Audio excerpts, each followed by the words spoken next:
Roma, uma cidade forjada em sangue, ambição e poder. No coração desse império em ascensão, um nome ecoaria por séculos, atravessando gerações, guerras e fronteiras: Júlio César. Amado por uns, temido por outros, ele foi muito mais que um general ou um político. Foi um homem que desafiou tradições milenares, que ousou sonhar com o impossível e, por isso, acabou pagando o preço mais alto. Sua história é a de um jovem nobre que cresceu em meio à violência e à corrupção de uma república em ruínas e que decidiu reescrever o destino de Roma com as próprias mãos. Mas o caminho até o poder absoluto nunca é limpo. Por trás das vitórias e glórias havia intrigas, traições e decisões que mudariam o curso da história para sempre. Da infância marcada por perseguições à conquista da Gália, do amor por Cleópatra à apunhalada que selaria seu destino, esta é a jornada de um homem que se tornou maior que o próprio império. Hoje você vai conhecer a ascensão e a queda de Júlio César, o homem, o mito, o símbolo do poder romano. Então, antes de começarmos essa viagem pela história, já deixa o seu like, se inscreve no canal e ativa o sininho para não perder nenhuma parte dessa série épica, porque agora é hora de voltar no tempo e reviver a história de Júlio César, do nascimento até a traição que mudou Roma para sempre.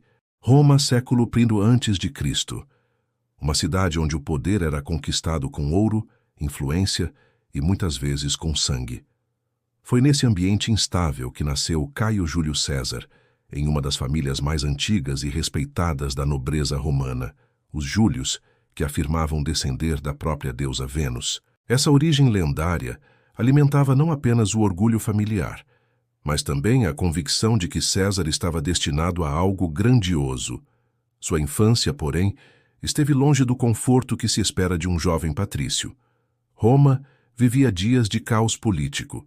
A República, teoricamente governada pelo Senado, estava nas mãos de generais ambiciosos e aristocratas que usavam a força para impor sua vontade.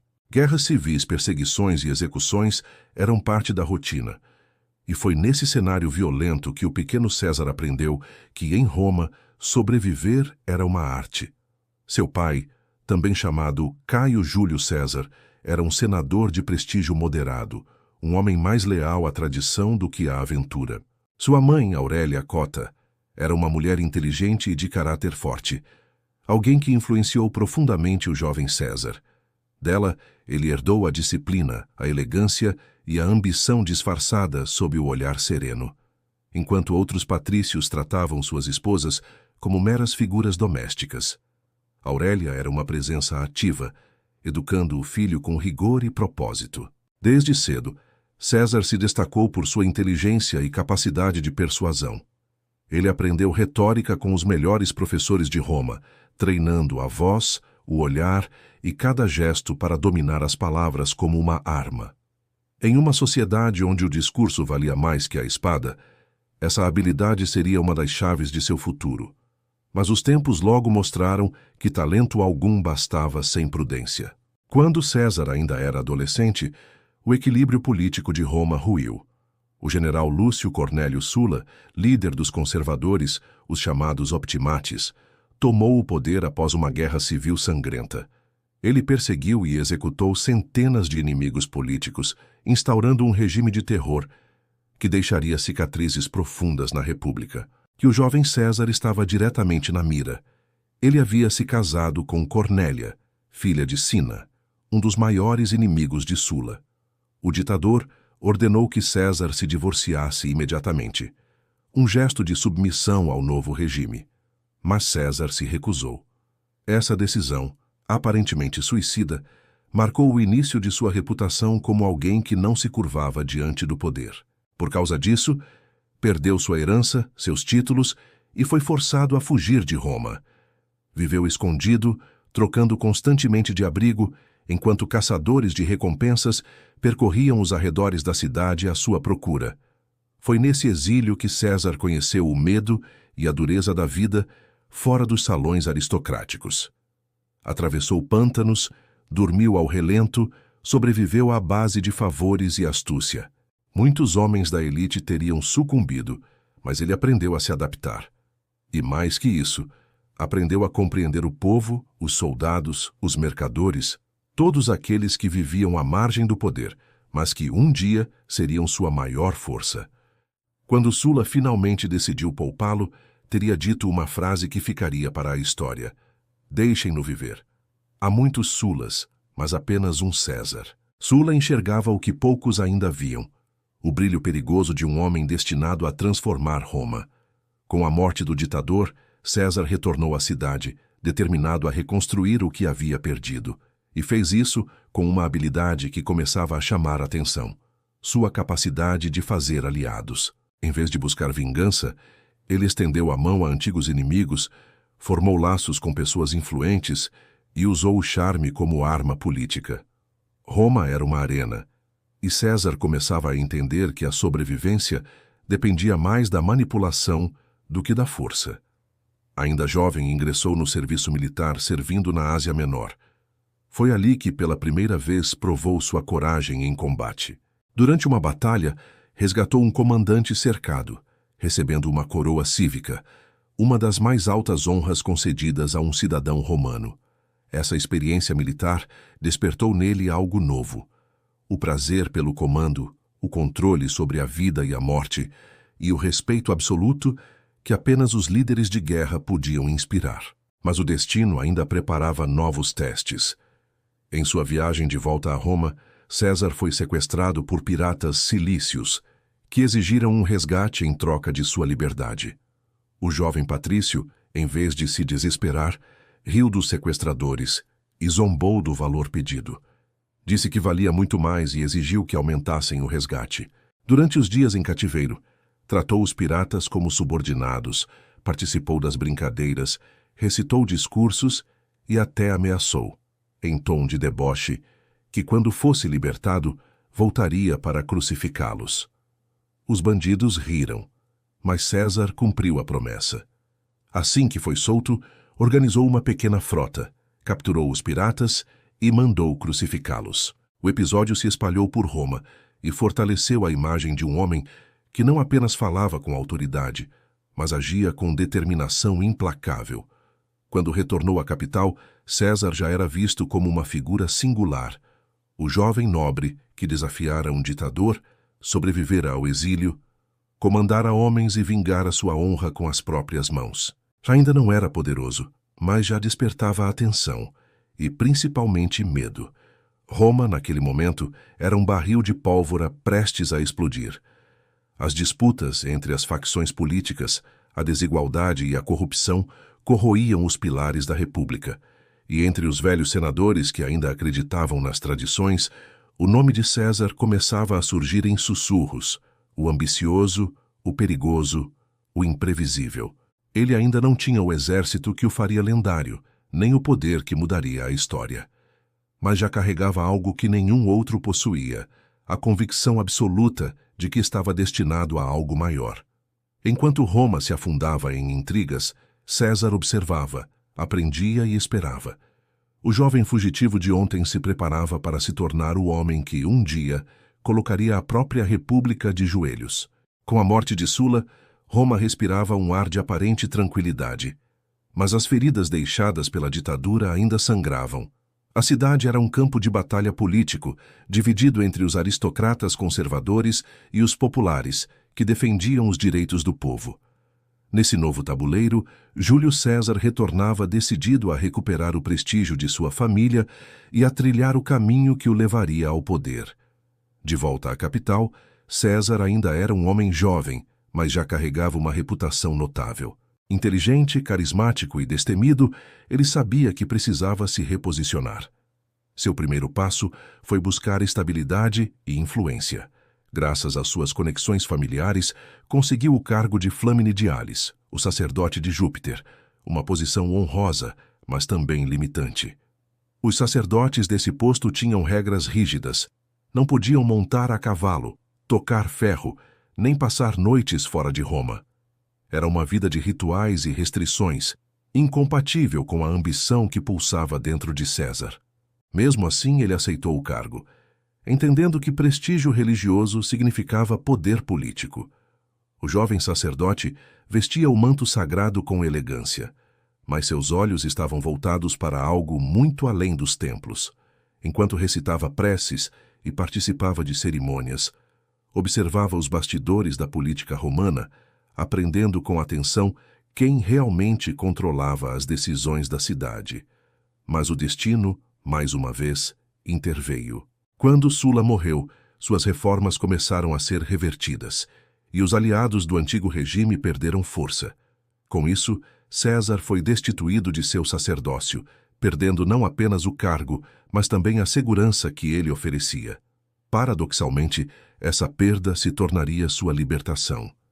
Sem as correntes do templo, ele estava livre para buscar a glória militar, o caminho mais rápido e respeitado rumo ao poder em Roma.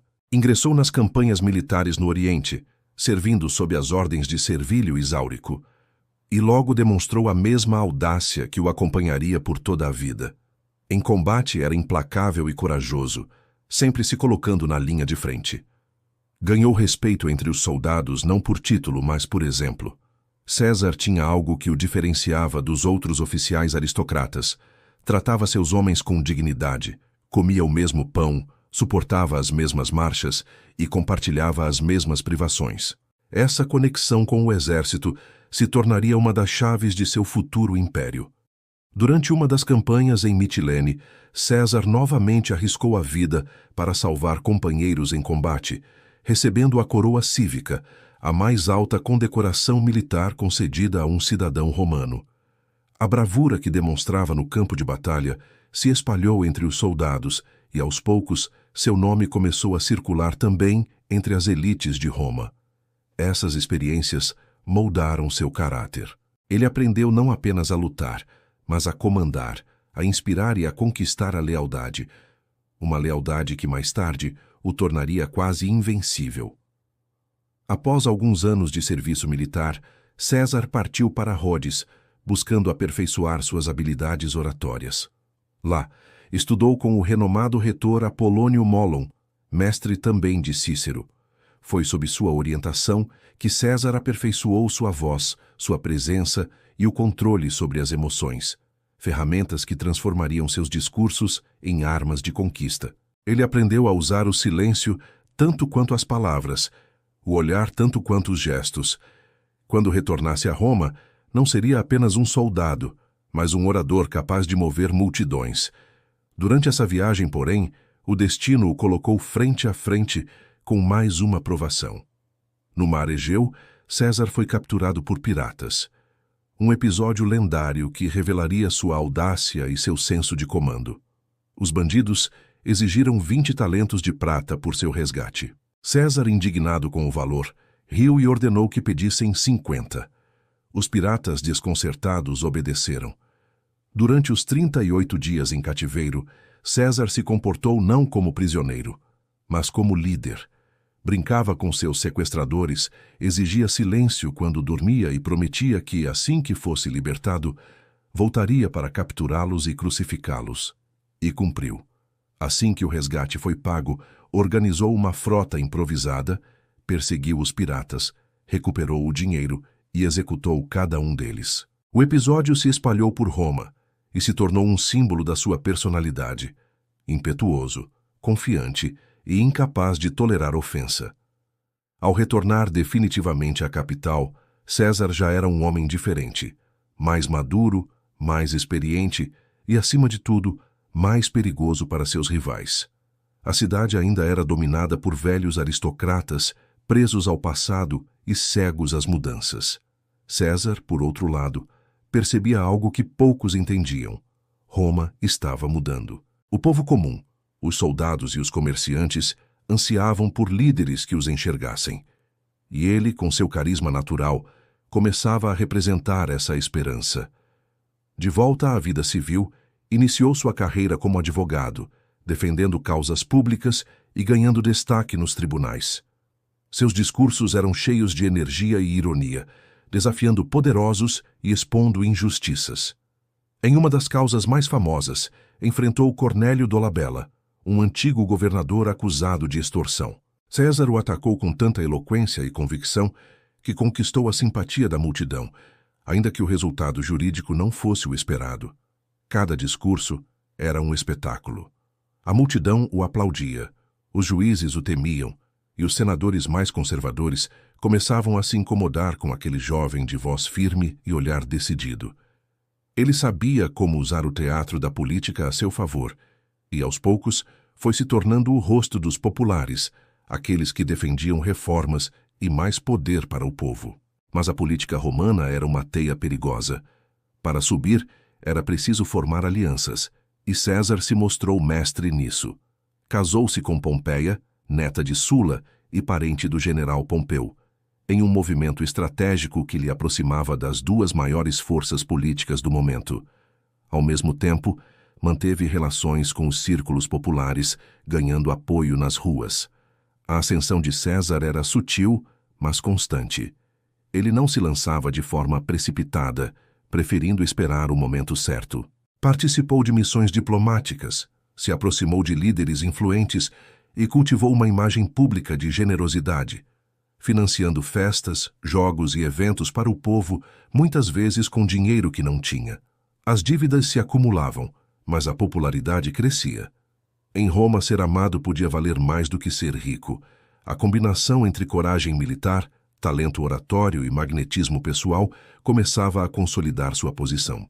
Quando foi eleito questor, uma espécie de auditor financeiro, César deu início oficial à sua vida política. Viajou para a Espanha, onde administrou finanças e conquistou respeito entre os governadores locais. Lá, diante da estátua de Alexandre, o Grande, teria chorado ao perceber que, com a mesma idade, Alexandre já havia conquistado o mundo. Essa cena resume o espírito de César, a insatisfação eterna. Nada parecia suficiente.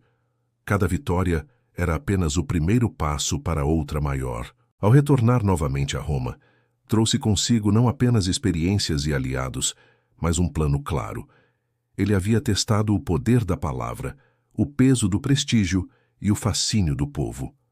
Agora sabia o que queria e como conseguir.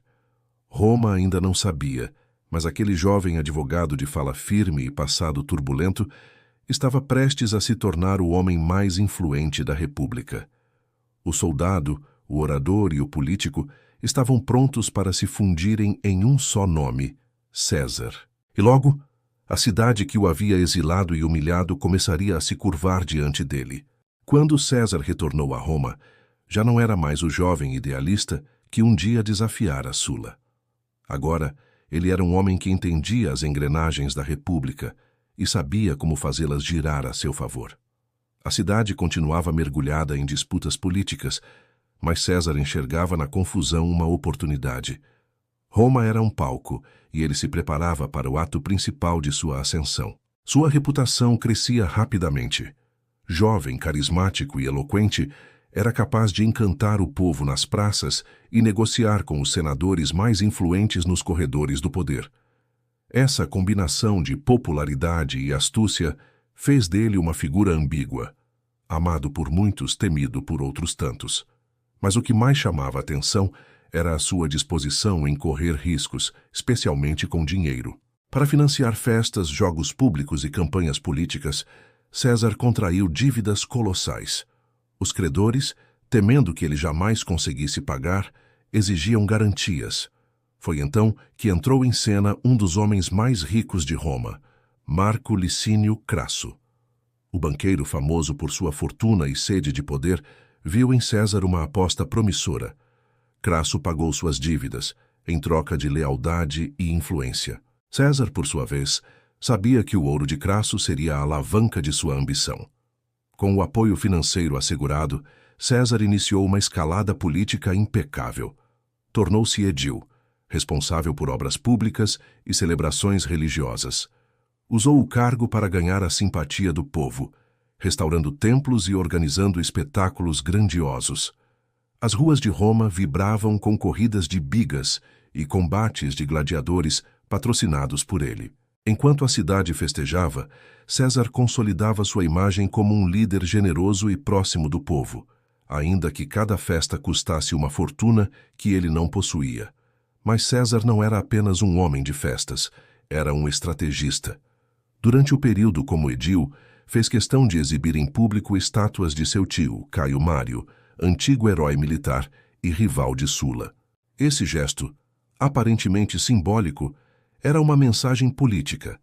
César se apresentava como herdeiro do legado popular de Mário, em oposição à aristocracia conservadora dos Optimates. Foi um movimento ousado, que despertou desconfiança entre os senadores, mas que reforçou sua imagem de defensor do povo. O passo seguinte veio com o cargo de Pontífice Máximo, o sumo sacerdote de Roma, uma posição vitalícia e de enorme prestígio. A eleição foi disputada, e muitos esperavam que César perdesse. Mas ele apostou tudo, hipotecou bens, comprometeu o futuro de sua família e comprou apoios. No dia da votação, sua mãe, Aurélia, o acompanhou até a porta de casa, preocupada. Ele sorriu e disse: "Hoje voltarei como Pontífice Máximo, ou não voltarei." E voltou vitorioso. A conquista do cargo religioso mais importante da República foi um golpe de mestre. César unia, agora, poder político, carisma popular e autoridade espiritual. Roma começava a se acostumar com a presença constante desse homem de fala doce e intenções insondáveis. Enquanto isso, dois outros gigantes dominavam o cenário político: Pompeu, o Grande, o general invencível que havia derrotado piratas e conquistado o Oriente, e Crasso, o homem mais rico da cidade. Ambos se detestavam. Pompeu buscava reconhecimento e o apoio do Senado para suas reformas e para as terras prometidas a seus veteranos. Crasso desejava prestígio político que correspondesse à sua fortuna. César, astuto, viu nos dois rivais uma oportunidade única. Naquele momento, César já havia sido eleito pretor e depois governador da Hispânia Ulterior, a Espanha Ocidental. Lá demonstrou sua genialidade administrativa e militar. Reorganizou finanças, reprimiu revoltas locais e conquistou cidades, o que lhe rendeu fortuna e glória. Mas o mais importante foi o que trouxe de volta a Roma: uma legião leal e uma reputação de comandante eficiente. Pela primeira vez, tinha poder militar real, e Roma o via não mais como um jovem audacioso, mas como um líder em ascensão. Ao retornar da Espanha, César buscava o consulado, o cargo mais alto da República. Mas o Senado, dominado pelos conservadores, o via como uma ameaça. Sabendo que não venceria sozinho, ele arquitetou uma aliança que mudaria o destino de Roma. Uniria as forças de Pompeu e Crasso em torno de um objetivo comum. Assim nasceu o primeiro triunvirato, uma aliança informal entre três homens que juntos controlariam o Estado. Pompeu traria o prestígio militar, Crasso o dinheiro, e César a inteligência política e o carisma popular. Era uma combinação poderosa, quase irresistível. A união foi selada com laços pessoais. César ofereceu a mão de sua filha, Júlia, em casamento a Pompeu, transformando o acordo em algo mais que político, em familiar. O Senado, atônito, assistiu à ascensão de um poder paralelo. Pela primeira vez em décadas, o equilíbrio da República estava nas mãos de indivíduos e não das instituições. Em 59 a.C., César foi eleito cônsul, o ápice da carreira política romana. Desde o início, deixou claro que não seria um cônsul passivo. Suas decisões eram rápidas, suas reformas ousadas e, para muitos senadores, perigosas. Ele aprovou leis de distribuição de terras aos veteranos de Pompeu, reduziu abusos fiscais e buscou melhorar as condições do povo. Suas medidas desagradavam à elite, mas o povo o adorava. Durante as sessões do Senado, César usava uma arma mais poderosa que qualquer legião: a retórica.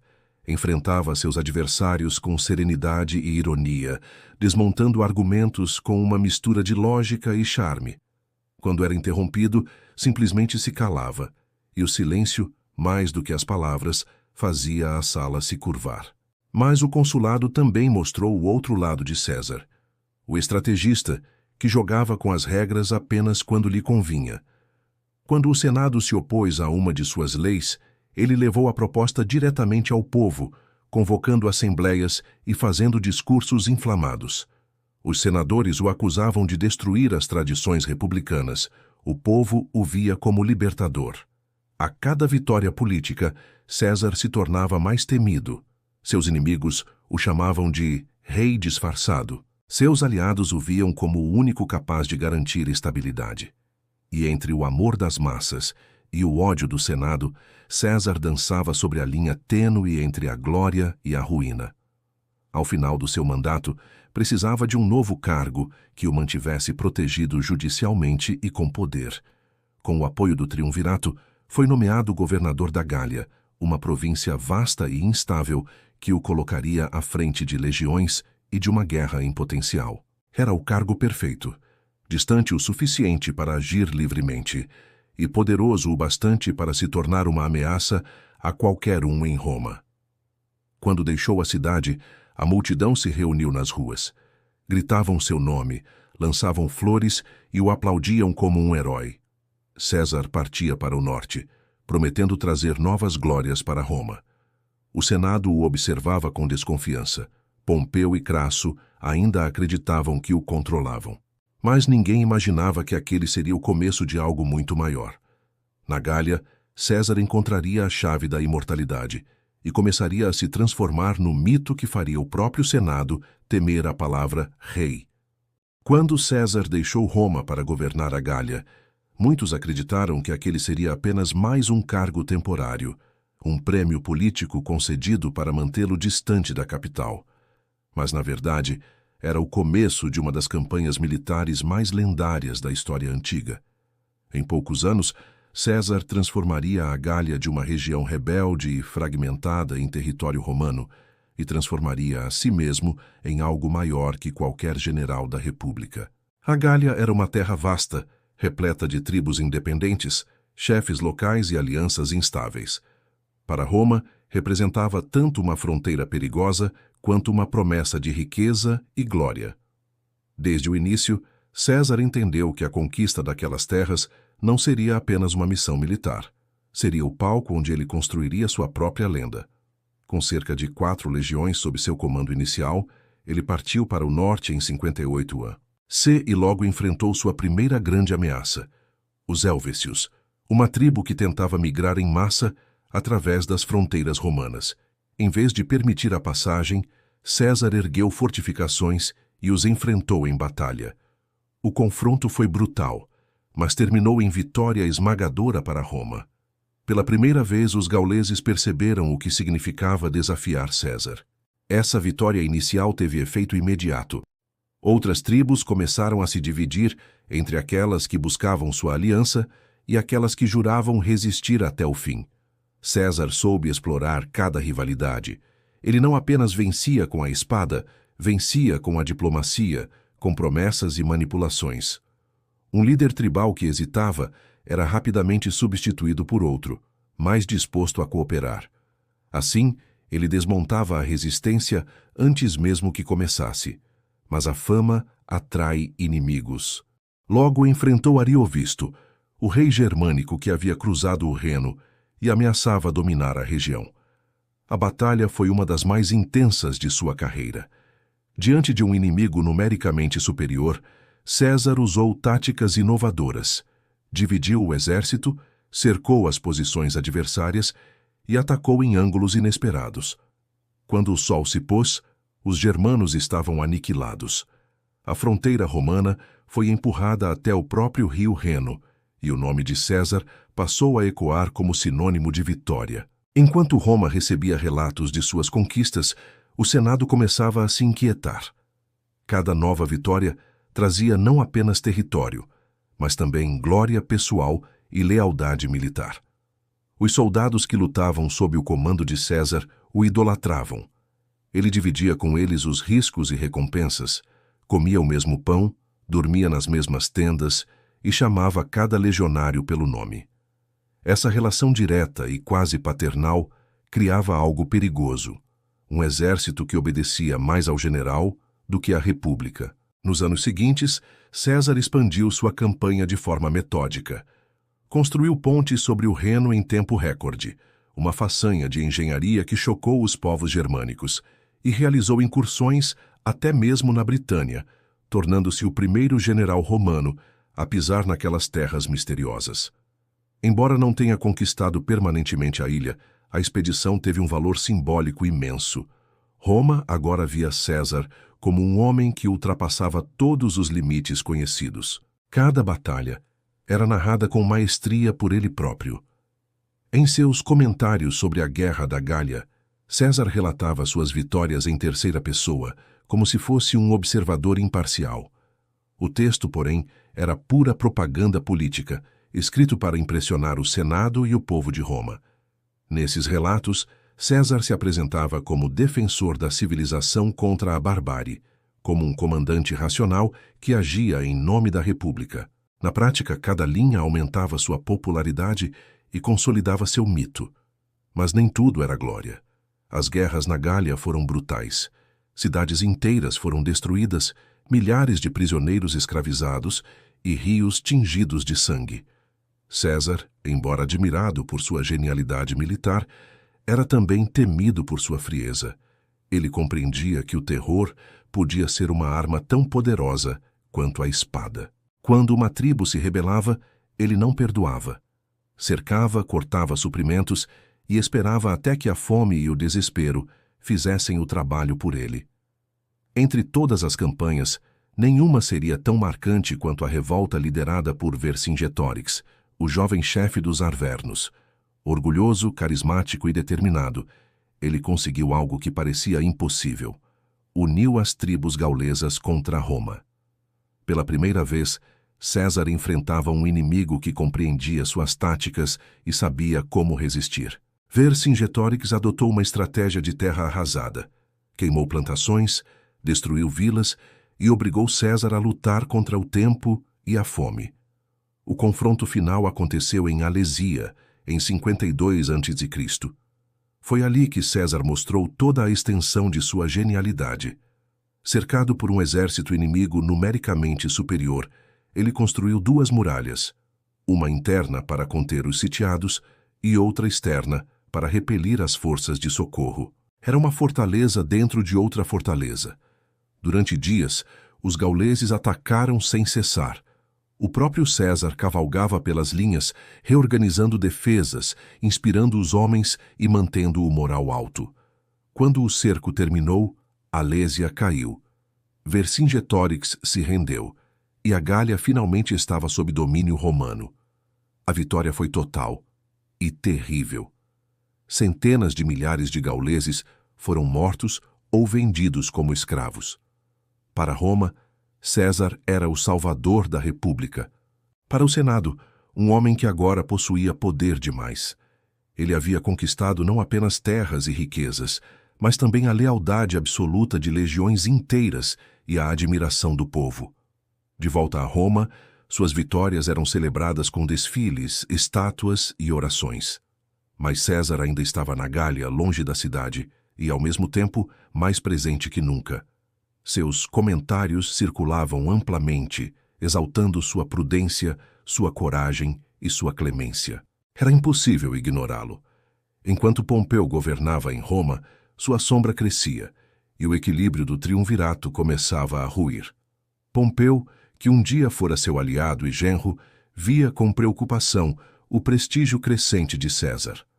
Crasso, o terceiro pilar da aliança, tentava manter a paz, mas sua ambição o levou à morte na desastrosa campanha contra os partos. Com sua queda, o triunvirato desmoronou.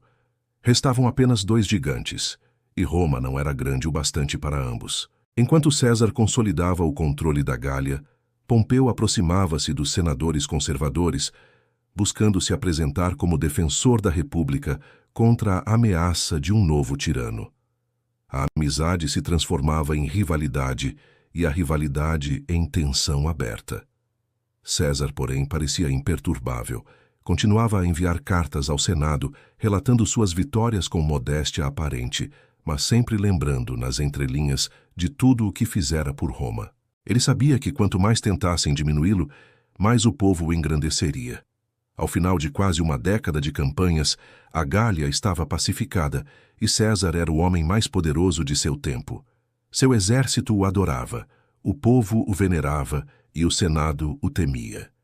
A fronteira entre o general vitorioso e o inimigo do Estado começava a desaparecer. Enquanto Roma celebrava suas vitórias, um pressentimento tomava o ar. Ninguém que alcançasse tamanho poder continuava obedecendo às regras da República por muito tempo. César havia conquistado a Gália. Mas agora, prestes a voltar para Roma, teria que enfrentar a guerra mais perigosa de todas, aquela que seria travada não contra bárbaros, mas contra seus próprios compatriotas. A vitória na Gália transformou Júlio César em um homem sem igual. Ele agora comandava um exército leal, controlava um vasto território e era o nome mais falado de toda Roma. Suas campanhas haviam enriquecido a República e, ao mesmo tempo, criado um herói popular como Roma não via há séculos. Mas o brilho de um homem tão poderoso inevitavelmente lançava sombras sobre os outros, e nessas sombras o triunvirato começava a ruir. O pacto que unira César, Pompeu e Crasso tinha sido forjado na conveniência. Cada um via no outro uma ferramenta para alcançar seus próprios objetivos, mas o equilíbrio era instável. Pompeu, o grande general que outrora fora o mais celebrado de Roma, agora via sua fama ofuscada pelas vitórias de César. Crasso, por sua vez, cansado de ser o elo menos admirado da aliança, buscava glória militar que igualasse sua fortuna. Em 53 a.C., Crasso partiu para o Oriente, em uma campanha contra o Império Parta. Buscava vitórias que o colocassem ao lado dos maiores generais da história, mas a ambição o cegou. Em Carras, suas legiões foram cercadas e destruídas. Crasso foi morto, seu exército massacrado, e sua cabeça enviada como troféu aos reis do Oriente. Com a morte de Crasso, o triunvirato deixava de ser um equilíbrio de 3 forças. Restavam apenas 2 titãs, César e Pompeu, e Roma se tornava pequena demais para ambos. A relação entre os dois começou a se deteriorar lentamente. No início, ainda havia laços pessoais. Pompeu era casado com Júlia, filha de César, e essa união havia garantido anos de paz entre eles. Mas quando Júlia morreu em 54 a.C., durante o parto, o vínculo familiar se desfez, e com ele, a última ponte que unia os 2 homens. Enquanto César continuava na Gália, acumulando vitórias e escrevendo relatos gloriosos sobre suas campanhas, Pompeu permanecia em Roma, cada vez mais próximo dos senadores conservadores. Eles o bajulavam, alimentando sua vaidade e seu medo de que César estivesse planejando tomar o poder à força. O Senado começou a se dividir abertamente. Os optimates, defensores da velha aristocracia, viam Pompeu como o protetor da República. Os populares, herdeiros do ideal popular de César, clamavam por sua volta triunfal. As tensões aumentavam a cada discurso, a cada decreto, a cada rumor vindo do norte. César, embora ainda longe de Roma, movia as peças com precisão. Por meio de mensageiros e aliados políticos, mantinha sua presença viva na cidade. Ele sabia que o tempo jogava a seu favor. Quanto mais demorasse a voltar, mais o povo sentiria sua ausência, e mais o Senado se revelaria dividido e fraco. Mas Pompeu não esperava passividade. Ele foi nomeado cônsul único, um título que, na prática, o tornava o homem mais poderoso da cidade. Oficialmente deveria restaurar a ordem e garantir a paz. Na realidade, era o primeiro passo para a ditadura senatorial, uma tentativa desesperada de conter o avanço de César. As provocações começaram. O Senado, sob influência de Pompeu, exigiu que César entregasse o comando de suas legiões e retornasse a Roma como cidadão comum. Era uma armadilha. Sem seu exército, ele seria vulnerável às acusações de abuso de poder e corrupção. E, acima de tudo, perderia a única garantia de segurança que possuía, a lealdade das legiões. César recusou. Ofereceu, em contrapartida, uma proposta audaciosa. Renunciaria ao comando se Pompeu fizesse o mesmo. O Senado rejeitou. Estava claro que queriam destruir César, não negociar com ele. Os debates se tornaram violentos. Os aliados de César eram atacados, ameaçados, expulsos de Roma. Mensagens desesperadas vinham da capital, alertando-o de que o Senado havia decidido considerá-lo inimigo do Estado se não obedecesse às ordens. Em seu acampamento, próximo ao pequeno rio Rubicão, fronteira entre sua província e o território oficial da Itália, César recebeu a notícia decisiva. O Senado, a mando de Pompeu, decretara que ele deveria depor o comando imediatamente, ou seria tratado como traidor. Foi então que ele tomou a decisão que mudaria o curso da história. Na noite fria de janeiro de 49 a.C., César caminhou sozinho até as margens do Rubicão. À sua frente, a água corria tranquila, marcando o limite simbólico do poder militar. Nenhum general podia cruzar aquele rio com suas legiões sem a autorização do Senado. Fazer isso significava declarar guerra à República. César parou. Em silêncio, observou o curso do rio. Sabia que, ao atravessá-lo, não haveria retorno. Atrás dele, seus oficiais esperavam, tensos, cientes do peso daquele instante. Então, com a voz firme e o olhar decidido, ele pronunciou a frase que ecoaria por séculos. Alea iacta est. A sorte está lançada. E atravessou o Rubicão. O gesto foi mais que um ato militar. Foi uma declaração de desafio. Roma inteira estremeceu com a notícia. O Senado entrou em pânico. Pompeu fugiu para o sul, e os aliados de César tomaram controle da cidade sem resistência. A guerra civil havia começado. César avançava com uma velocidade impressionante. Não destruía, tomava. Cada cidade conquistada se rendia quase sem luta. Sua estratégia era clara: perdoar os inimigos, conquistar a simpatia do povo e evitar o derramamento de sangue romano sempre que possível. Ele sabia que precisava vencer não apenas com as armas, mas também com a narrativa. Enquanto isso, Pompeu reunia forças na Grécia, preparando um exército colossal com o apoio das províncias orientais. Seu plano era simples: deixar César sem suprimentos, desgastar suas legiões e depois esmagá-lo em campo aberto. Mas César era mestre em agir com velocidade e surpresa. Antes que Pompeu terminasse de organizar suas tropas, César já dominava toda a Península Itálica. Marchou sobre Roma sem resistência, e em poucos meses tornou-se o senhor da Itália. Mas, ao contrário de outros conquistadores, ele evitou a vingança. Em vez de punir, perdoava. Em vez de confiscar, restituía. Essa clemência calculada confundia e, ao mesmo tempo, conquistava. Mesmo assim, César sabia que não poderia governar enquanto Pompeu ainda respirasse. A República estava dividida, e o destino de Roma seria decidido no campo de batalha. Pompeu, o herói de outrora, agora representava o poder do Senado. César, o conquistador da Gália, representava o povo e o novo mundo que nascia sob seu nome. 2 homens, 2 exércitos e uma cidade eterna entre eles. Enquanto suas legiões atravessavam mares e montanhas rumo à Grécia, César compreendia que o verdadeiro combate não seria apenas pela República, mas pela própria história. O rio já havia sido cruzado, e Roma jamais seria a mesma. O Rubicão havia sido cruzado. O destino de Roma estava selado. O que antes era apenas tensão política, agora se transformava em guerra aberta. De um lado, César e suas legiões veteranas, forjadas nas campanhas da Gália, homens acostumados à dureza, à disciplina e à vitória. Do outro, Pompeu e o poder do Senado, com os recursos da República e o apoio das províncias do Oriente. Era uma guerra entre 2 mundos, o velho e o novo, a tradição e a ambição. Nos primeiros meses do conflito, César mostrou por que era temido e admirado em igual medida. Em vez de se trancar na Itália, partiu em perseguição direta a Pompeu. Sabia que precisava agir rápido, antes que o rival reunisse forças suficientes para esmagá-lo. Com velocidade fulminante, atravessou mares e montanhas, conquistando cada cidade que encontrava. Seu segredo estava na ousadia. Atacava antes que o inimigo acreditasse possível. Tomava riscos que outros generais jamais ousariam correr. Pompeu, pressionado, retirou-se para a Grécia, onde pretendia reorganizar o exército com apoio de reis aliados e senadores exilados.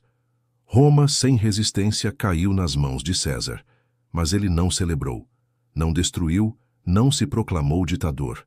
Em vez disso, reorganizou a administração, perdoou adversários e restabeleceu a ordem. A clemência se tornava uma arma política e uma das mais poderosas. Ainda assim, o verdadeiro confronto estava por vir. Em 48 a.C., César atravessou o Adriático e encontrou Pompeu em território grego. As forças de Pompeu eram esmagadoras em número, mas careciam do que César possuía em abundância: lealdade e experiência. O encontro decisivo ocorreu nas planícies de Farsalos, na Tessália. Naquela manhã, os dois exércitos se alinharam sob o sol ardente. Pompeu confiava que sua cavalaria destruiria as linhas inimigas. César, prevendo isso, ordenou uma manobra inédita: uma fileira extra de infantaria posicionada atrás da linha principal para conter o avanço dos cavaleiros. Quando o combate começou, a estratégia funcionou com perfeição. Pompeu, surpreso, viu sua vantagem se desintegrar. Suas tropas, confusas, quebraram formação. César aproveitou a brecha e lançou um contra-ataque devastador. Em poucas horas, o exército de Pompeu foi destruído. A guerra, de fato, estava decidida, mas Pompeu não morreu no campo de batalha. Fugiu, desesperado, buscando refúgio no Egito, um reino aliado de Roma e governado por uma dinastia tão instável quanto fascinante: os Ptolemeus. César, determinado a encerrar a guerra, partiu em sua perseguição. A travessia até o Egito foi uma corrida contra o tempo. Ele acreditava que ainda poderia convencer Pompeu a se render, talvez até poupá-lo. Mas quando chegou a Alexandria, recebeu uma notícia que o silenciou por alguns instantes. Pompeu estava morto. O rei Ptolemeu XIII, tentando agradar César, havia mandado assassinar o general no momento em que desembarcava. Sua cabeça fora entregue como presente ao recém-chegado romano. Mas César não celebrou. Ao ver o corpo mutilado de seu antigo aliado e rival, chorou. Não apenas pela perda de um adversário digno, mas pela constatação amarga de que Roma havia cruzado um limite do qual não havia retorno. A morte de Pompeu selava a vitória de César, mas também o mergulhava em um novo tipo de guerra, uma guerra de intrigas, alianças e paixões. O Egito, dividido entre os irmãos Ptolemeu e Cleópatra Sétio, tornara-se um caldeirão político. Cleópatra havia sido expulsa do palácio e vivia no exílio, enquanto o jovem rei governava sob a influência de conselheiros ambiciosos. Então, em uma das cenas mais célebres da história antiga, Cleópatra entrou escondida no palácio, enrolada em um tapete, e se apresentou diante de César. A lenda diz que, quando ele a viu, ficou imediatamente encantado, não apenas por sua beleza, mas por sua inteligência e coragem. Ela não pedia piedade, pedia o trono. César reconheceu nela algo que raramente via nos outros: ambição e visão. Cleópatra não era uma súdita, mas uma igual. Juntos, tramaram o retorno dela ao poder, e o Palácio de Alexandria tornou-se palco de um novo jogo político. A relação entre os dois rapidamente ultrapassou a diplomacia. Tornaram-se amantes e aliados. Enquanto o Egito ardia em guerra civil, César lutava para manter o controle. Ptolemeu, revoltado com o retorno da irmã, reuniu exércitos contra ele. As batalhas em Alexandria foram intensas, travadas entre templos, portos e labirintos da cidade. Em determinado momento, as forças egípcias chegaram a incendiar parte da grande biblioteca de Alexandria, um dos maiores tesouros do mundo antigo. Mas César, mesmo cercado e em desvantagem numérica, manteve a calma. Usou o terreno a seu favor, explorou o caos urbano e virou o jogo com táticas improvisadas. Quando as forças de reforço romanas chegaram, a rebelião foi esmagada. Ptolemeu XIII morreu afogado no Nilo, tentando fugir. Cleópatra foi proclamada rainha absoluta do Egito. Ao seu lado, César tornou-se o protetor do trono. A união entre os dois simbolizava mais que um romance. Era o encontro de duas civilizações e de duas mentes que compreendiam o poder em sua forma mais pura. Durante os meses seguintes, César permaneceu em Alexandria, encantado não apenas pela rainha, mas pelo esplendor do Egito. Caminhou entre templos milenares, observou as pirâmides e conheceu uma cultura que parecia tocar o divino. Para um homem que sempre acreditara na grandeza humana, o Egito era uma confirmação de que a glória podia ser eterna. Mas ele não podia permanecer ali para sempre. Roma o esperava, e o mundo ainda precisava ser pacificado. Ao deixar o Egito, Cleópatra já esperava um filho seu. Cesarion, símbolo vivo da união entre o poder de Roma e a majestade do Nilo. De volta ao Mediterrâneo, César embarcou em novas campanhas relâmpago. Derrotou os restos das forças pompeianas na Ásia Menor e, após uma vitória fulminante, enviou a célebre mensagem ao Senado: Veni, vidi, vici. Vim, vi, venci. 3 palavras que resumiam o ritmo implacável de sua ascensão. Quando retornou finalmente a Roma, foi recebido como um deus vivo. As ruas se encheram de flores, os templos soaram cânticos em sua honra e multidões gritavam seu nome. As vitórias sobre Pompeu, o domínio do Oriente e sua ligação com Cleópatra o transformaram em uma figura quase mítica. Mas por trás das celebrações, algo mais profundo acontecia. A república que César dizia defender estava morta. Ele não era mais um cônsul, nem um general. Era o senhor de Roma, e todos sabiam disso. O Senado, temeroso, concedeu-lhe poderes extraordinários, títulos e honrarias sem precedentes. O homem que havia cruzado o Rubicão em desafio agora governava por decreto, e o povo, fascinado por sua figura, aceitava com entusiasmo. A guerra civil havia terminado. Roma tinha um novo mestre, mas o preço da vitória era alto. Cada inimigo derrotado, cada rival eliminado, cada conquista acumulada, aproximava César de um destino inevitável. Ele havia vencido Pompeu, conquistado o Egito e o coração de Cleópatra. Mas agora enfrentaria o inimigo mais perigoso de todos, a ilusão de que era invencível. Quando Júlio César retornou a Roma, a cidade já não era a mesma que deixara. As guerras civis haviam destruído a confiança nas instituições, a fome e o medo haviam tomado conta do povo, e o Senado, outrora o coração da República, agora tremia diante de um único homem. O conquistador da Gália, o vencedor de Pompeu, o senhor do Oriente, entrava triunfante, e Roma o recebia como um salvador. Por semanas a cidade viveu uma celebração ininterrupta. Desfiles militares cruzavam as avenidas. Templos eram decorados com ouro, e o povo, em êxtase, aclamava seu nome. César não era apenas um general, era o símbolo de estabilidade após anos de caos. O Senado, incapaz de resistir, o nomeou ditador, inicialmente por 1 ano, depois por 10, e mais tarde por tempo indefinido. A República, na prática, deixava de existir. Mas César não se via como um tirano. Acreditava que estava reconstruindo o que o egoísmo dos senadores havia destruído. E, ao contrário de outros conquistadores, ele não governava pela força bruta, mas pela reorganização racional do poder. Nos primeiros meses, dedicou-se a reformar Roma com uma energia incansável.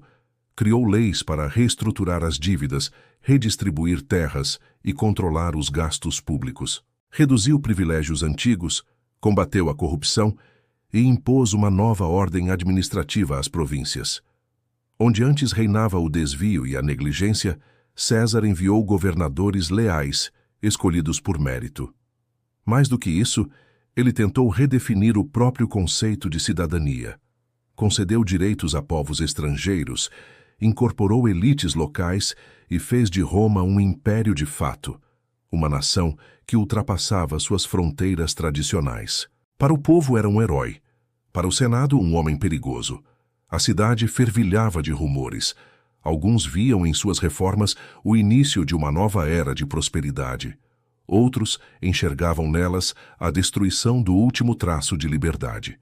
Cada decreto, cada lei, cada gesto de César reforçava a percepção de que ele não queria apenas governar. Queria transformar Roma em algo que só ele pudesse compreender. Mas César acreditava sinceramente estar restaurando a República. Em seus discursos, dizia que o sistema antigo havia se tornado podre e que era preciso centralizar o poder para salvá-lo. Criou o calendário juliano, reorganizou o Senado, reformou o sistema de impostos e até planejou grandes obras públicas como canais, estradas e templos. Roma começava a florescer novamente. Ainda assim, sua figura gerava desconforto. Muitos senadores que haviam lutado contra ele nas guerras civis voltaram a Roma. César, ao contrário do esperado, não os puniu. Preferiu perdoá-los. O gesto, porém, teve efeito duplo. Conquistou o respeito popular, mas acendeu o ódio silencioso dos que haviam sido poupados. Esses homens, humilhados por viverem sob o poder daquele a quem haviam tentado destruir, começaram a conspirar em segredo. Entre eles estavam figuras influentes como Cássio Longino, 10º Bruto, e principalmente Marco Júnior Bruto, o homem que César considerava quase um filho. A ironia cruel era que, ao mostrar clemência, César havia poupado aqueles que mais tarde o apunhalariam. Enquanto isso, sua relação com o povo atingia níveis quase divinos. Estátuas suas eram erguidas em praças, moedas traziam seu rosto, algo inédito na história de Roma, e templos começavam a celebrar sua imagem ao lado dos deuses.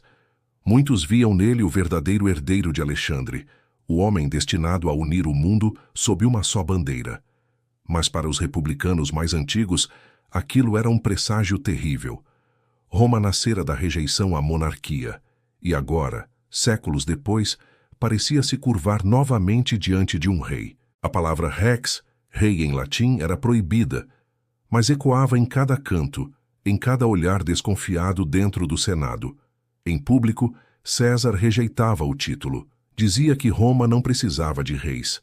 Porém, em atos sutis, como aceitar uma coroa simbólica durante uma cerimônia, deixava escapar sinais de que o poder absoluto lhe era confortável. Ele acreditava que sua autoridade vinha da razão, não da força. Mas a diferença entre as duas, em Roma, sempre foi tênue. O ditador começou a planejar o futuro com uma visão quase imperial. Queria expandir Roma para além do mundo conhecido. Preparava campanhas contra os partos, sonhava com a conquista da Dácia e até com a exploração do Atlântico. Seu olhar já não estava apenas na política, mas na eternidade. Contudo, quanto mais César sonhava, mais isolado se tornava. O Senado, esvaziado de poder, transformara-se num teatro em que todos fingiam concordar. Apenas um punhado de homens ainda ousava falar livremente. O silêncio, nas assembleias, era o som da submissão e também da conspiração. Mesmo entre seus aliados, havia inquietação. Alguns o temiam, outros invejavam sua glória. Até seus gestos de generosidade eram vistos como cálculo. Quando ofereceu assentos no Senado a cidadãos das províncias, os romanos tradicionais se revoltaram. Diziam que ele estava corrompendo a pureza da cidade com estrangeiros. A situação política se tornava cada vez mais delicada. A cada tentativa de reforma, César acumulava mais poder e menos confiança. O povo o idolatrava, mas a aristocracia via nele o fim de tudo o que Roma havia sido. Em meio a isso, chegaram novas notícias do Egito. Cleópatra viria a Roma trazendo o pequeno Cesário, filho de César. Sua presença na cidade incendiou ainda mais as intrigas. Muitos romanos viam na rainha egípcia uma ameaça, uma estrangeira com influência demais sobre o ditador. A ideia de uma dinastia romano-egípcia era intolerável para os defensores da tradição. Mesmo assim, César a acolheu com honra. A instalou em uma mansão luxuosa às margens do Tibre, visitava-a com frequência e a apresentava em banquetes oficiais. A corte murmurava. O Senado silenciosamente fervia de ressentimento. Os sinais de ruptura eram claros. Durante uma cerimônia pública, Marco Antônio tentou colocar uma coroa sobre a cabeça de César. Ele recusou, para o alívio do povo, mas o gesto havia deixado uma marca profunda. A Roma que odiava reis agora via seu ditador ser coroado em praça pública, ainda que por breves segundos. Foi o suficiente para que muitos decidissem agir. A conspiração começou a tomar forma nas sombras. Homens de confiança, senadores respeitados, veteranos da Guerra Civil, todos unidos por um mesmo medo, o de que César destruísse de vez a República. Reuniam-se em casas discretas, trocavam olhares suspeitos nos corredores do Senado e juravam entre sussurros que fariam o que fosse necessário para salvar Roma. E o mais trágico de tudo era que César, em sua confiança quase divina, não percebia o perigo. Acreditava que seu perdão havia conquistado corações, que o amor do povo era escudo suficiente, que Roma jamais se voltaria contra ele. Mas a cidade que ele havia reconstruído agora conspirava contra seu criador. Enquanto planejava novas campanhas e sonhava com um império mundial, o Senado afiava lâminas em silêncio. O homem que havia desafiado deuses e reis estava prestes a descobrir que o poder absoluto sempre cobra o preço mais alto. Roma estava inquieta. Sob o brilho aparente de prosperidade e ordem, crescia uma tensão invisível, um mal-estar que pairava sobre o Senado como uma sombra. O ditador havia devolvido a estabilidade à cidade, mas à custa do que muitos consideravam o maior de todos os valores romanos, a liberdade. Os rumores se espalhavam pelas ruas, pelas tabernas e pelos corredores do poder. César quer ser rei. Essa era a frase que ecoava de boca em boca. Para o povo comum, essa ideia não parecia tão terrível. Afinal, César lhes dera pão, espetáculos e paz. Mas para a aristocracia romana, a palavra rei era um insulto, uma heresia. Roma nascera da queda da monarquia e o nome de seu último rei, Tarquínio, ainda era lembrado como símbolo da tirania. No Senado, o medo se transformava em convicção. Para muitos, a República estava sendo lentamente sufocada. Não com violência, mas com aplausos. E era preciso agir antes que fosse tarde demais. O centro dessa inquietação estava em dois homens, Marco Júnior Bruto e Caio Cássio Longino. Bruto era descendente direto de um dos fundadores da República, o lendário Lúcio Júnior Bruto, que séculos antes havia expulsado o último rei de Roma. Educado nos ideais republicanos, Bruto acreditava sinceramente que Roma deveria ser governada por homens livres, não por um só. Cássio, por outro lado, era movido por ressentimento. Havia lutado ao lado de Pompeu e jamais aceitou se curvar diante de César. Ambos eram, de formas diferentes, produtos de um tempo em colapso, e ambos acreditavam que o assassinato de César não seria um crime, mas um ato de salvação nacional. A conspiração começou discretamente, em pequenas reuniões noturnas entre colunas e sombras. No início, eram apenas 2 ou 3 homens. Logo se tornaram 10, depois 20, até que mais de 60 senadores haviam jurado participar. Todos compartilhavam um mesmo objetivo: impedir que César se tornasse rei. O plano, no entanto, precisava de algo mais que lâminas. Precisava de legitimidade. E essa legitimidade só viria se Bruto, o homem mais virtuoso de Roma, o símbolo da moral e da justiça, se juntasse a eles. Cássio o procurou em segredo. Tentou convencê-lo de que a liberdade estava em risco, de que César já havia ultrapassado todos os limites. Bruto resistiu, dividido entre a lealdade pessoal e o dever cívico. César o tratava como a um filho, confiava nele, e o havia perdoado nas guerras passadas. Mas em sua mente, a sombra da palavra rei crescia. Os conspiradores começaram a espalhar boatos cuidadosamente calculados. Diziam que César planejava coroar-se durante a festa das Lupercais, que havia aceitado o título de monarca em segredo, que já usava vestes reais em particular. Verdade ou não, as histórias inflamavam o ódio e alimentavam a paranoia. Enquanto isso, César parecia imune a tudo. Sua confiança havia se tornado quase divina. Ignorava sinais, presságios e advertências. Quando o Senado o nomeou ditador perpétuo, ele aceitou sem hesitar. Era o primeiro romano a carregar um título tão absoluto. Muitos o aplaudiram, mas outros o viram como o anúncio da morte da República. A cada novo decreto, o abismo entre César e os senadores crescia. Ele aparecia raramente nas reuniões, tomava decisões sozinho e falava de Roma como se fosse uma extensão de si próprio. Não percebia que, ao tentar salvar o Estado, havia se tornado o próprio Estado. Os avisos começaram a surgir de todos os lados. Um adivinho o alertou para ter cuidado com os idos de março, o 15º dia daquele mês. A esposa de César, Calpurnia, teve sonhos inquietantes. Via o marido coberto de sangue, caído diante da estátua de Pompeu. Suplicou que ele ficasse em casa naquele dia, mas César riu. Os covardes morrem muitas vezes antes da morte. Os valentes provam o gosto da morte apenas uma vez. No fundo, talvez soubesse que algo o esperava, mas acreditava ser intocável, protegido pelo amor do povo e pela fidelidade dos deuses. Os conspiradores, por sua vez, se moviam com precisão.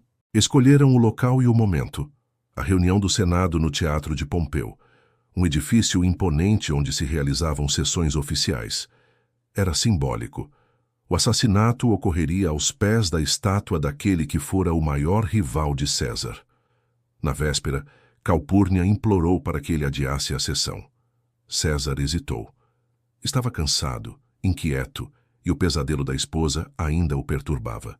Mas Décimo Bruto, um dos conspiradores em quem ele confiava plenamente, convenceu-o a ir.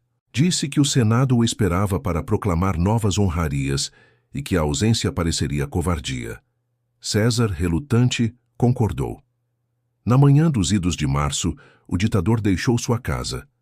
O céu estava encoberto e um silêncio estranho pairava sobre Roma. À medida que avançava pelas ruas, os conspiradores tomavam suas posições. Alguns se misturavam à multidão, outros já o aguardavam dentro do Senado, escondendo adagas sob as togas. Quando César entrou, os senadores se levantaram. Ele caminhou lentamente até o trono cercado por rostos familiares. Bruto, Cássio, Casca, Décimo, todos sorriam. O ditador começou a falar, mas foi interrompido por um pedido. Alguém implorava que libertasse um parente exilado. César recusou com firmeza. Foi o sinal. Casca, o primeiro, puxou a lâmina e atingiu César por trás. Surpreso, ele se virou, exclamando: "Casca, o que fazes?" Em segundos o salão mergulhou em caos. As togas se abriram, revelando aço. Cássio o golpeou no rosto. Outros o atacaram no peito, nas costas, nos ombros. César tentou resistir. Agarrou o braço de um conspirador, empurrou o outro. Por um momento parecia que poderia escapar, mas então viu Bruto entre os assassinos. Silêncio. Um instante de incredulidade. Até tu, Bruto, essas palavras, ou algo próximo delas, selaram o destino do homem mais poderoso do mundo. César deixou de lutar, cobriu o rosto com a toga e caiu aos pés da estátua de Pompeu, o rival que um dia chorara. 23 golpes, 23 punhaladas para restaurar uma república que já não existia. Quando o corpo de César tombou, o Senado mergulhou em confusão. Os conspiradores, cobertos de sangue, ergueram as lâminas e gritaram: "Liberdade!" Esperavam que o povo os aclamasse, que Roma se levantasse em júbilo pela morte do tirano. Mas Roma ficou em silêncio. Do lado de fora, o povo não compreendia. Muitos haviam amado César. Ele lhes dera pão, emprego, segurança. Não viam nele um tirano, mas um pai. A notícia de sua morte se espalhou como fogo, acompanhada de choque, medo e revolta. Os senadores tentaram explicar que haviam agido em nome da República, que César fora um déspota prestes a coroar-se rei. Mas o povo via apenas o cadáver ensanguentado daquele que os havia alimentado e protegido. A conspiração, que acreditava salvar Roma, havia apenas criado o caos. E enquanto o corpo de César era velado no fórum, os murmúrios começaram a crescer. Ninguém sabia naquele momento que aquele ato, aquele punhado de facadas no coração de um homem, não restauraria a liberdade. Pelo contrário, seria o início do fim da República. O corpo de Júlio César jazia no chão do Senado ensanguentado, envolto na sua toga branca que agora se tingia de vermelho. Por um instante, Roma pareceu suspensa no tempo. O eco dos gritos, o som metálico das lâminas e o murmúrio aterrorizado dos senadores formavam uma sinfonia trágica, o prelúdio do fim de uma era. Os conspiradores ofegantes, cobertos do sangue do ditador, acreditavam que haviam libertado a República. Eram mais de 60 homens, senadores, generais, nobres, todos tomados por uma sensação febril de triunfo. Cássio, ainda tremendo, olhou para Bruto e murmurou: agora Roma é livre. Mas do lado de fora, o povo não compartilhava dessa alegria.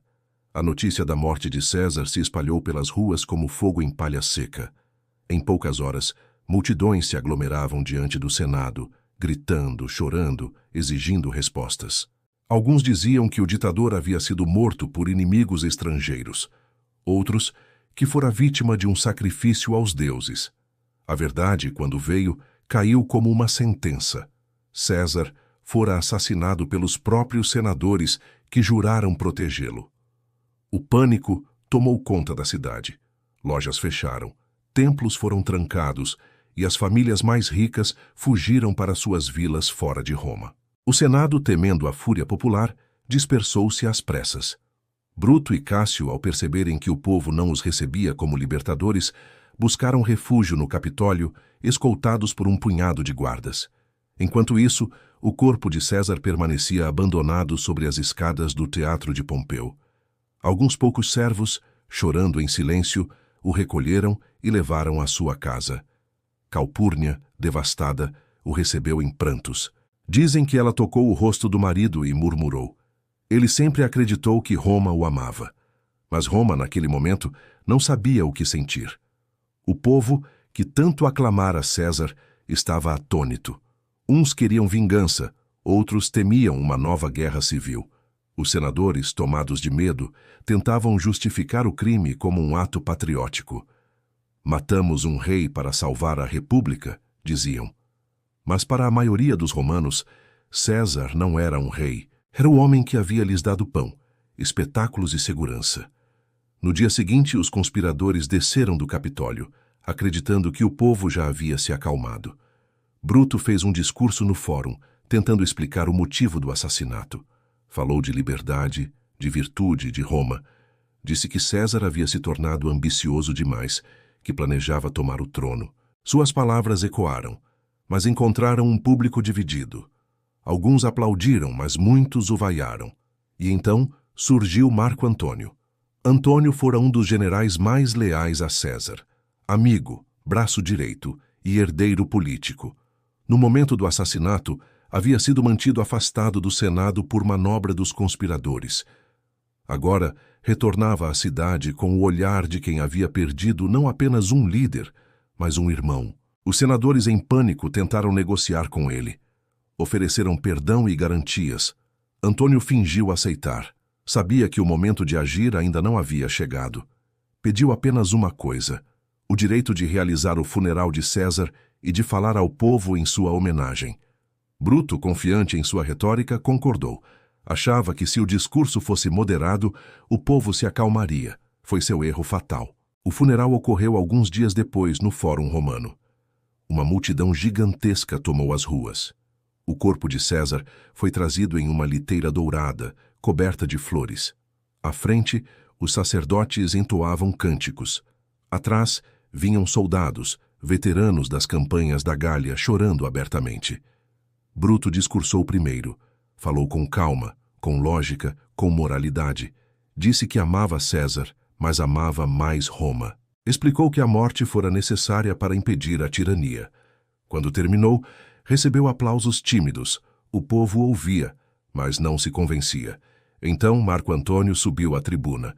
Ele começou com voz baixa, humilde, dizendo que não viera para louvar César, mas para enterrá-lo. Falou do amigo, do homem generoso, do líder que amava o povo.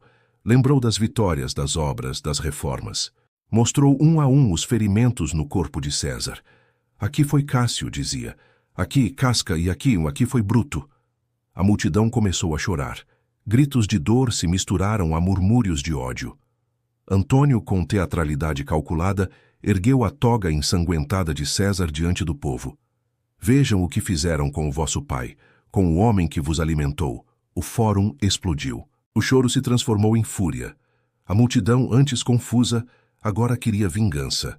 Bruto e Cássio, que ainda estavam por perto, perceberam o erro tarde demais.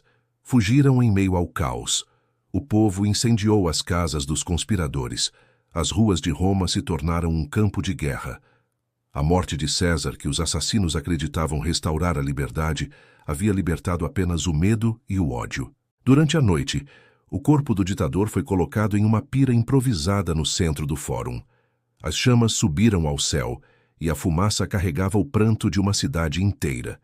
Mulheres arrancavam os cabelos, soldados batiam no peito e velhos diziam que Roma jamais veria outro igual. Dizem que o fogo ardeu por horas. Quando as cinzas se dissiparam, o nome de Júlio César já havia deixado de ser apenas o de um homem. Tornara-se o de um mito. O Senado, aterrorizado pela revolta, dissolveu-se em desordem. Muitos senadores fugiram de Roma, outros tentaram declarar uma anistia para os assassinos, mas o povo não perdoava. As estátuas de César foram cobertas de flores e altares começaram a surgir em sua homenagem. Roma, mais uma vez, mergulhava no caos. Sem César, a república já não tinha centro nem direção. Cada facção armava-se por conta própria. Marco Antônio tentava consolidar o poder, apresentando-se como o legítimo herdeiro político do ditador. Mas uma surpresa ainda maior estava por vir: o testamento de César. Nele, o ditador deixava generosas doações ao povo romano e nomeava como filho adotivo e herdeiro um jovem de apenas 19 anos, Caio Otávio, seu sobrinho neto. Ninguém poderia imaginar que aquele rapaz tímido, de aparência frágil, seria o verdadeiro sucessor do homem mais poderoso da história de Roma. Mas, por ora, tudo era incerteza. A cidade queimava em lágrimas e medo. O eco das palavras de César, "Até tu, Bruto", ainda pairava no ar, não apenas como o lamento de um homem traído, mas como a sentença de uma civilização que acabava de assassinar a si mesma. Os idos de março haviam passado, mas a ferida aberta naquele dia jamais cicatrizaria. Roma chorava o homem que tentou governá-la como um pai, e ao matá-lo, descobriu que sem ele não sabia mais como viver. As cinzas de Júlio César ainda fumegavam no fórum, quando Roma percebeu que havia matado não apenas um homem, mas a própria república. O assassinato, planejado em nome da liberdade, deixou um vazio que ninguém sabia preencher. Os conspiradores fugiram, o povo se revoltou. E o Senado, apavorado, já não tinha controle sobre nada. Roma, que tantas vezes havia dominado o mundo, agora se encontrava à beira de sua própria ruína. Mas do meio do caos, uma nova figura começou a emergir, jovem, discreta e inesperada. Seu nome era Caio Otávio. Ele tinha apenas 19 anos quando recebeu a notícia da morte de César. Estava longe de Roma, estudando na Grécia, quando soube que havia sido nomeado herdeiro e filho adotivo do ditador. Para muitos parecia uma escolha improvável. Otávio era frágil, doente, sem prestígio militar. Marco Antônio, o poderoso general e braço direito de César, parecia o herdeiro natural. Mas o testamento era claro. César, em seu último ato, havia escolhido aquele jovem silencioso para carregar seu nome, e com ele, o destino de Roma.